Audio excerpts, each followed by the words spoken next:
UPSC मेन्सचा तयारी करताना एक सर्वात मोठी अडचण आहे ती म्हणजे सिलेबस. जो अभ्यासक्रम आहे तो फार व्हास्ट आहे आणि त्या अभ्यासक्रमाला त्या सिलेबसला मॅनेज करणे कठीण आहे. मग त्याला मॅनेज करण्यासाठी एक सिंपल सोल्युशन सांगतो मी. ते म्हणजे ज्या प्रिव्हियस इयर क्वेश्चन्स आहेत, PYQs आहेत मेन्सचे,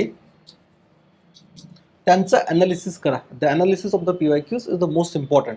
आता कुठले करायचे तर 2013 पासनं ते 2025 पर्यंत जेवढे PYQs आहेत त्या सर्वांना तुम्ही ॲनालिसिस करू शकता.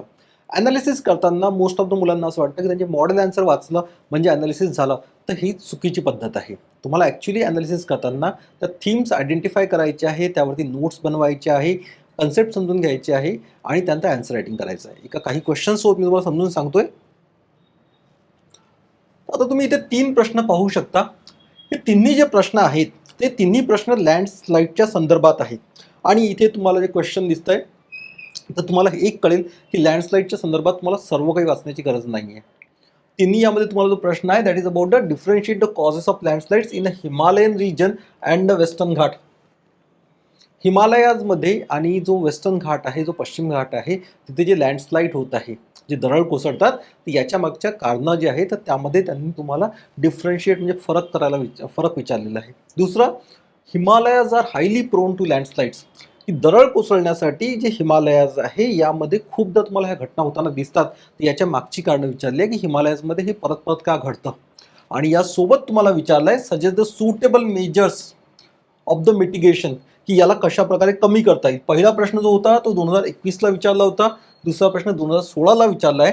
तिसरा प्रश्न आहे 2013चा.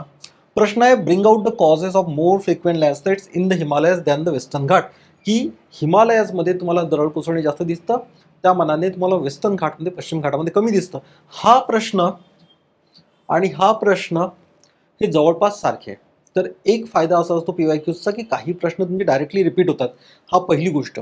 यासोबत तुम्हाला इथनं थीम्स कळतात, तुम्हाला नोट्स कशा बनवायच्या हे कळतं. आता लँडस्लाईडबद्दल तुम्ही नोट्स बनवा तर तुम्ही सर्व लिहिणार नाही. तुम्हाला तिथे फक्त डेफिनेशन पाहिजे आहे.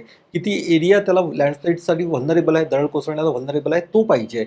त्याची उदाहरणं पाहिजे आहे. जसं वायनाड आहे, वेस्टर्न त्यानंतर माळीन आहे. त्यानंतर जर उत्तराखंडमध्ये पाहिलं तर जे उत्तराखंडमध्ये झालेल्या ज्या लँडस्लाईड्स आहे किंवा दरड कोसळणे आहे, रुद्रप्रयाग वगैरे, तर त्यांना तुम्ही मेन्शन करू शकता. त्यानंतर याच्यामागची कारणं कुठली आहे, कारणांमध्ये नैसर्गिक कारणे कुठली आहे आणि मानवांमुळे जे कारणं आहेत ती कारणे कुठली आहेत. तर हे 2 भाग तुम्हाला करायचे. त्यानंतर याचा इम्पॅक्ट किंवा याच्यामुळे काय परिणाम होत आहे ते पाहिजे आहे. आणि तिसरं की याला कमी करण्यासाठी आपण कुठल्या स्टेप्स घेऊ शकतो. अशा प्रकारे जर तुम्ही PYQचं ॲनालिसिस केलं तर तुम्हाला नक्कीच फायदा होईल तुमच्या मेन्सच्या मुख्य परीक्षेच्या तयारी करण्यासाठी, नोट्स बनवण्यासाठी आणि आन्सर रायटिंगसाठी. तर अशा प्रकारे ॲनालिसिस करा आणि तुम्हाला जर काही शंका असतील तर तुम्ही कमेंटमध्ये विचारू शकता. Thank you and all the best.